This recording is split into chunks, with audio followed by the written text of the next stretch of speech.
केंद्रीय मंत्री गजेंद्र सिंह शेखावत ने केंद्र की मोदी सरकार की 11 साल की उपलब्धियों को गिनाते हुए कहा है कि भारत अब विश्व के सशक्त देशों की श्रृंखला में खड़ा है। जोधपुर प्रवास के दौरान मीडिया से बात में शेखावत ने कहा कि 11 वर्ष के कार्यकाल में 30 करोड़ लोग गरीबी रेखा से बाहर निकले। भारत आज विश्व की चौथी बड़ी अर्थव्यवस्था बन गया है। जिस मुकाम पर पहुंचने का अधिकारी भारत है, उस मुकाम तक पहुंचाने के लिए काम करें। आज 11 साल बाद में हम पीछे घूम करके देखें, देश में गरीबों के जीवन में परिवर्तन आया, इसको सभी लोग स्वीकार करते हैं।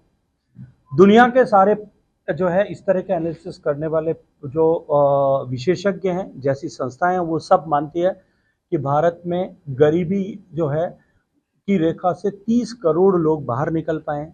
लगभग भारत में गरीबी की क्रिटिकल गरीबी की रेखा में जो कभी 30% आंकड़ा होता था, आज 5.9% लोग केवल उस पर रहे हैं। भारत ने एक लंबा ट्रांसफॉर्मेशन इस कालखंड में देखा और एक सशक्त देश के रूप में, एक समर्थ देश के रूप में अपनी पहचान बनाई।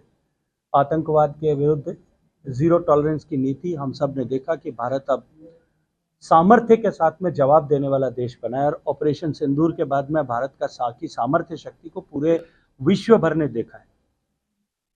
इसी क्रम में भारत ने आर्थिक दृष्टिकोण से जिस तरह से प्रगति की, कड़े और बड़े फैसले लेकर, डिमोनेटाइजेशन के बाद में, जीएसटी के बाद में, और जिस तरह के इकोनॉमिक रिफॉर्म्स किए गए, उन रिफॉर्म्स के चलते हुए जो डिजिटाइजेशन किया गया, जिस तरह से जेम पोर्टल इंट्रोड्यूस किया गया, ट्रांसपेरेंसी के साथ में देश के संसाधनों को हमने जो है आगे बढ़ाया, इसके चलते हुए आज भारत दुनिया की चौथी बड़ी इकोनॉमिक पावर बना। शेखावत ने पूर्ववर्ती राज्य सरकार पर हमला बोलते हुए कहा कि ईआरसीपी पर वो अड़ंगा नहीं लगाती तो अब तक वो इस परियोजना का काम पूरा हो जाता और इसका लाभ राजस्थान की जनता को मिल जाता। प्रधानमंत्री कृषि सिंचाई योजना को 2015-16 के साल में लागू किया गया था। उसके बाद से भारत में किसी भी परियोजना को राष्ट्रीय महत्व की परियोजना ऐसा डिक्लेयर करना, इरिगेशन की या ड्रिंकिंग वाटर की, ये व्यवस्था माननीय मोदी जी ने समाप्त कर दी थी।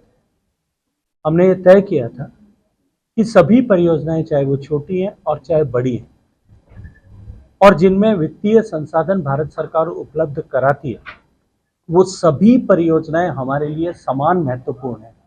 हम इस तरह का डिस्क्रिमिनेशन नहीं कर सकते और हम सब ने देखा कि ऐसी अधूरी पड़ी हुई 100 परियोजनाओं को, 99 परियोजनाएं जिनके 105 प्रोजेक्ट थे, उनको आइडेंटिफाई करके भारत सरकार के सहयोग से उनको पूरा करने का क्रम प्रारंभ हुआ और मैं गर्व के साथ में कह सकता हूं कि जो 40 साल से रुकी हुई परियोजनाएं थी, उनको हम पूरा करने की दिशा में एक बड़ी सफलता अर्जित कर पाए।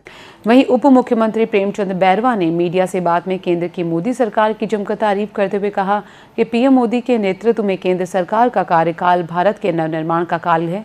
सेवा सुशासन के साथ वर्ष 2047 तक भारत विकसित राष्ट्र बनेगा।